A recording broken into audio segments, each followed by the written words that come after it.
company called SeaSucker make bike racks that use suction cups, but their base model starts at 350 quid. This one from AliExpress is way cheaper, but can you trust it driving at high speeds? And why did one of the suction cups fail after just 30 minutes?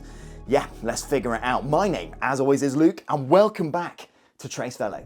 So the more traditional style bike racks that most of you are probably more familiar with, a bit like this Saris Bones 2 here, that I've had for about 5 years, are, let's be honest, a massive faff to get set up on the car. I mean, look at all these straps and buckles on this thing, and by all accounts, that's a really good one as well. Even so, I'd normally give myself at least 25 minutes to get that set up with the bike on it as well. When it was installed, I couldn't open the boot, and it had a tendency to scuff up some of the paintwork as well. So when I saw this thing on AliExpress a while back, I had to pick it up.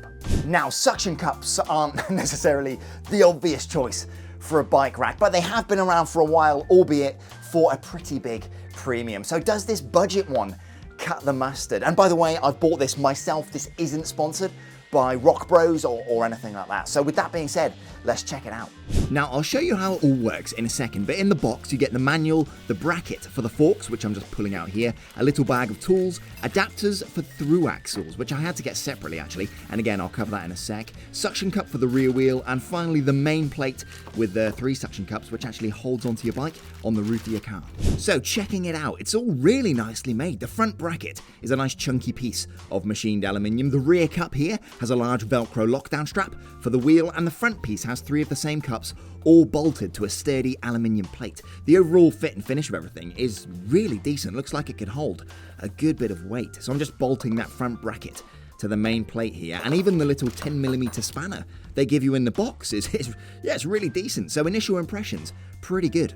Okay, so assembling this, super straightforward, just 2 bolts there to attach this piece on, and this is what the fork attaches to from the bike. I'll show you that in a bit, but it's worth stating that out of the box, this only supports quick release axles. So you get the quick release axle with it, and also these little plastic adapters here have quite small diameter holes for quick release axles, right? So I use through axles, so I had to buy these adapters separately. Unfortunately, they didn't come in the box, so you can see they support through axles there, and they pop in like that. So I'll show you how this attaches in a minute, but let me show you these suction cups.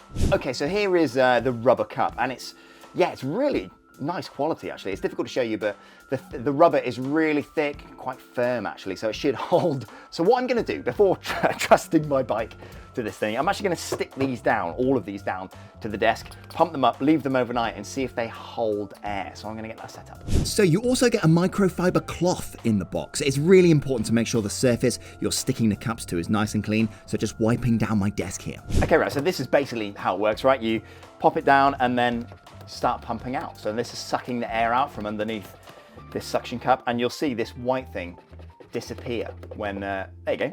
So now it's disappeared. That shows you that it's really stuck on there. And if it leaks, this will slowly protrude, and you'll see that white bit again. So I'm going to do the other 3, leave this overnight, and see if they hold air.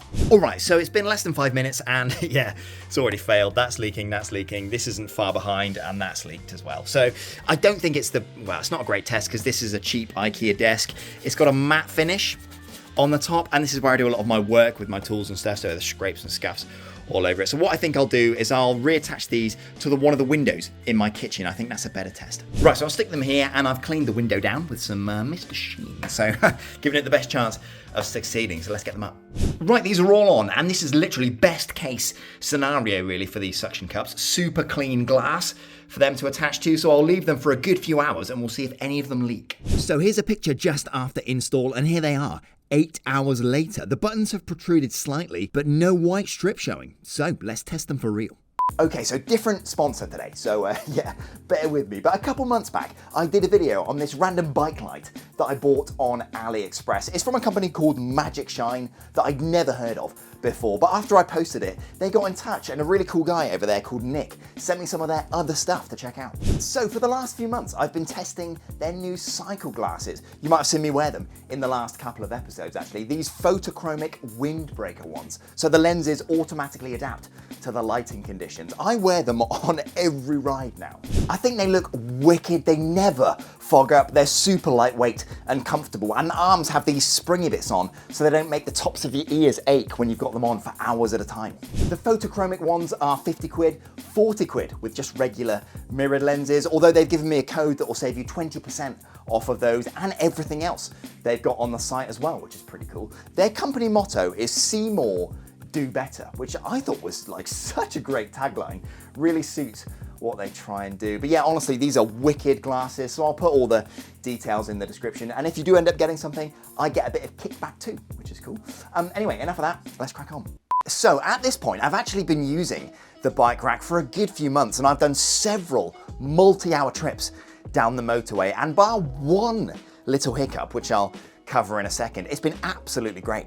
Now, when I first stuck this to my car, I was initially pretty nervous actually, but luckily my car has a panoramic glass roof, so you can see through to the buttons while you're driving along to check if any of them are leaking, which is really, really useful. Now it's funny because if you Google bike racks like these, you'll often see them stuck to the top of really nice supercars like a Porsche, or maybe stuck to the top of a Tesla, something like that. But you know, and unfortunately, my Bugatti is in the garage at the moment. So yeah, for the purposes of this testing, I'm gonna have to stick with the Peugeot estate.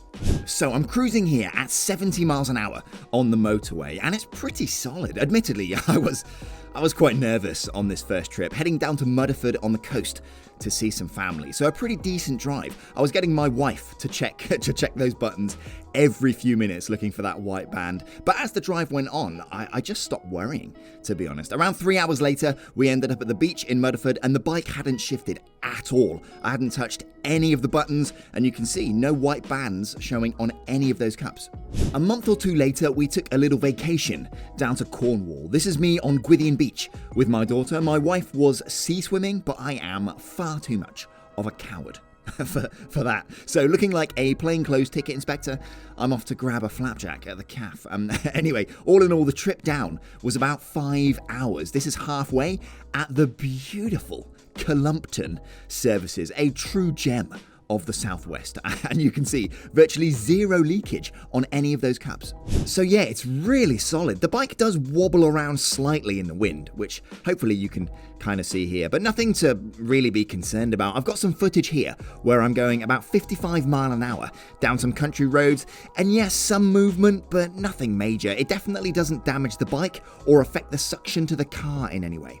Now, the issue that I had, you can see here on that middle cup, the white band is showing. So the seal is definitely leaking. This is only after about 30 minutes, which isn't great. And if two of the cups had failed, it could have been pretty catastrophic. The issue was a bit of grit on the edge of the suction cup. Entirely my fault. I should have cleaned it properly before fitting it. But it does show how important preparation is when fitting this rack. Everything needs to be clean to ensure a decent airtight seal. Plus, issues like this with sealing aren't immediately apparent, so it can take 5 to 10 minutes to sort of appear. So with that said, let me show you how to install this thing.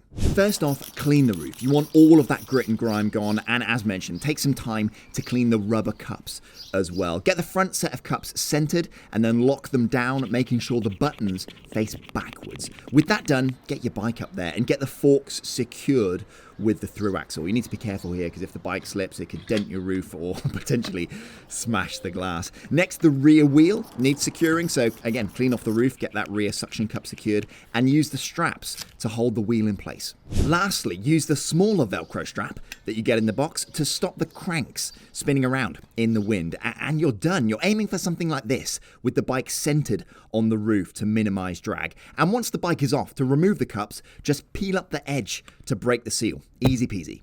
I really trust this thing now. The suction is so strong. As long as the cups and the roof are nice and clean, it works perfectly, and it is so much faster to install than a traditional bike rack. I can get it on in 4-5 minutes, maybe less if I'm in a rush. It works on normal painted roofs as well. That doesn't need to be glass, although bear in mind it's not recommended to be installed on an actual sunroof that can open, but you can also hang the rear wheel off the back if you have a hatchback or something like that.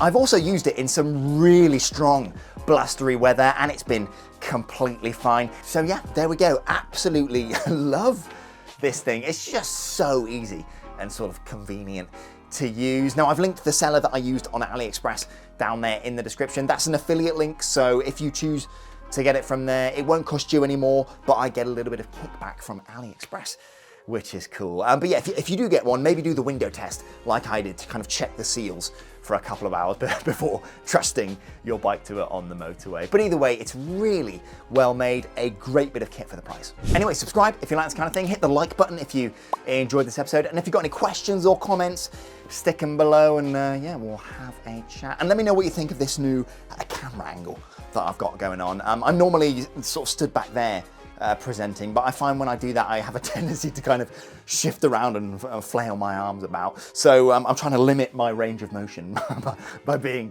sat down, be a bit more purposeful with my presentation. So yeah, let me know what you think. Right, anyway, enough of that. I'll see you next time. Ciao, ciao.